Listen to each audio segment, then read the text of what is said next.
It is important many a time we have to remind the past. What happened in our country, how the country was run, how the constitution was handled, at different points of prime ministership, how the chief ministers were dismissed just like that. Yesterday, I was in Karnataka, in the northernmost part, a place called Gulbarga, a very important town in Karnataka. Gulbarga had given a chief minister to Karnataka state called Virendra Patilji. So Virendra Patilji was the chief minister of Karnataka when Rajiv Gandhiji was the prime minister. Rajiv Gandhiji is boarding a plane in Bangalore. The press friends are asking him a question. Will Virendra Patilji be changed as Karnataka's chief minister? Rajiv Gandhiji did not answer the question. He boarded the plane. Even before the plane landed in Delhi, Virendra Patilji was changed as chief minister of Karnataka. We have to understand how Congress practiced democracy in our nation. Both internal democracy as well as external democracy. Because a party, how well it practices internal democracy, only then the party can practice external democracy. This is a party which suspended constitution, used Article 356 just like that, a piece of paper, dismissed governments, changed the chief ministers.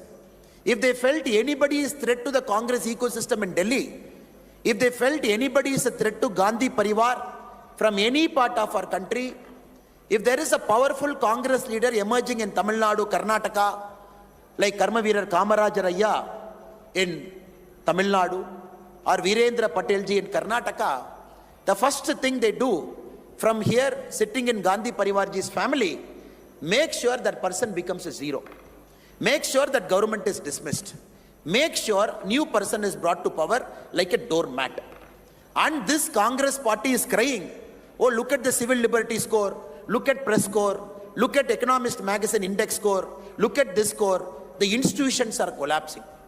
If it is one government in 10 years, which never used 356 illegally, which respected the constitution in every single forum, which made sure, even in 2014, when we had 283 MP, even in 2019, when we had more than 300 MP, we never brought an act called Ram Temple Act in Parliament. We never brought an act.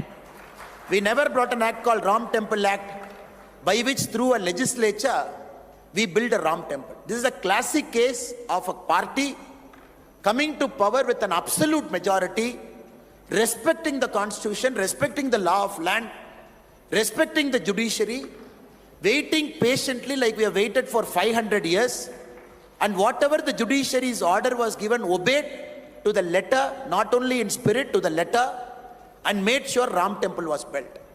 And Congress is making an allegation against our party like Bharatiya Janata Party, which despite a super majority, we respected constitution. Not only we respected, we strengthened the constitution on every available level. Friends, this is a very important narrative, because Congress doesn't have anything in the armory. They don't have a prime ministerial candidate. The India Alliance doesn't have a prime ministerial candidate. They don't have an overall national narrative, because Congress narrative in Tamil Nadu is entirely different. Congress narrative in Kerala is entirely different. Congress narrative in Karnataka is entirely different. Congress narrative in Andhra is entirely different.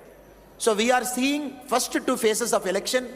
We are seeing across the southern states, India Alliance, one narrative in one state is different from one narrative in the other state. We have to understand, since they don't have a narrative, they are running this national election like a local election, like a regional election. They are running this national election like an MLA election. It is important, social media volunteers and warriors here, we got to bring back, already we are bringing it back, we brought back, it is a national election for a prime ministerial candidate.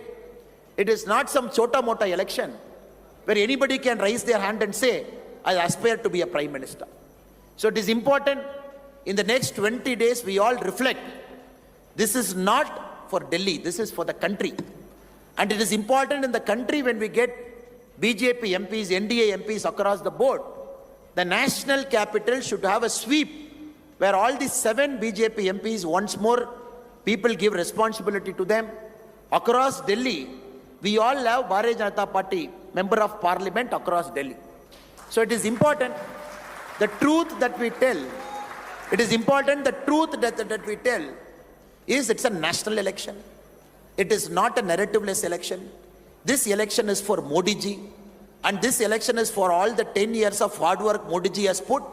And why we need 400? We need 400 to strengthen the constitution.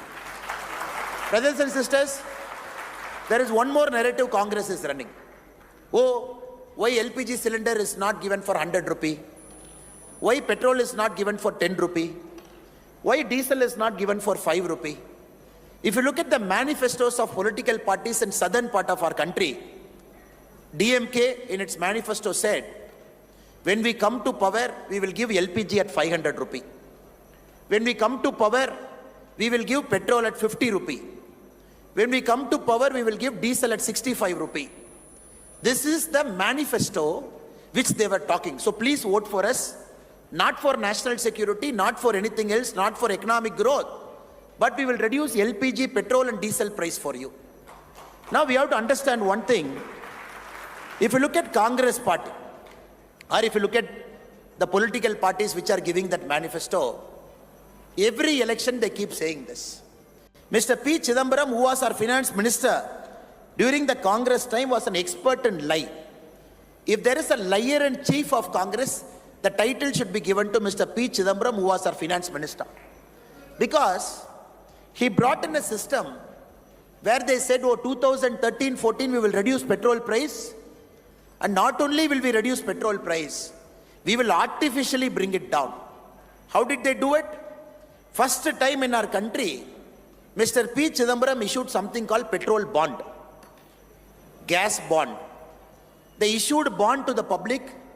They said, you please pay, get this bond. We will redeem the bond after 10 years. And using that money, we will reduce petrol and diesel price. If you look at the data, the petrol bond that UPA2 issued to artificially reduce the petrol and LPG price by issuing bond. If you look at the date of redemption, a government of India has to redeem a bond, 7/3/2015, which means the first bond got redeemed, the government of India will pay money. 23/3/2015, second bond, we will pay money. Now I am reading the data for you, kindly listen. The bonds that UPA2 issued, by which they got money, by which they were able to artificially bring down petrol diesel price just for election, 16/10/2021 redemption, 28/11/2021, 10/11/2023, 12/2/2024, 15/9/2024, 4/2/2026, 23/3/2026. See?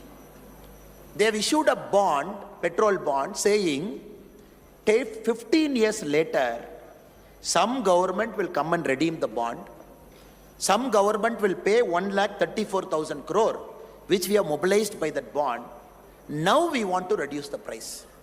If there is a single biggest fraud done on the Indian Constitution during the UPA 1 and 2, this petrol bond is the single biggest fraud they have done.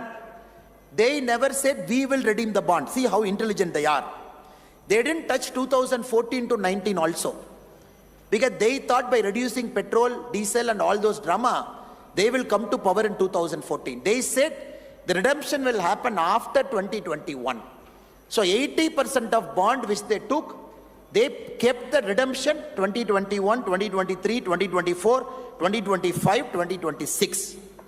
So our government, Modi ji government, taking over after 2014, whatever Congress petrol bond they have issued, we are redeeming, paying that money. Because the government of our government is honoring that.